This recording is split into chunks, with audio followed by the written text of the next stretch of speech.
Сәлем достым, менің есімім Рахат. Осы 5 істі таңертең жаса.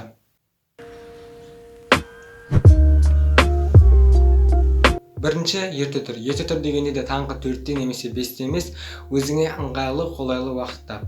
Әр адамның организмі әртүрлі болғандықтан, идеальный уақытты табу үшін өзіңе эксперименттер жасап көр.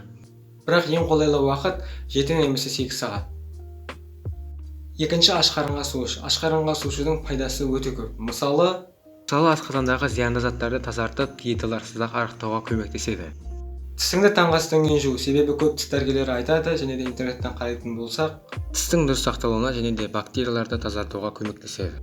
Төртінші, күніңе план жаз, немесе тазартшаларды қой. Бүгін не істеуім керек, және де қандай заттарды жасауым қажет.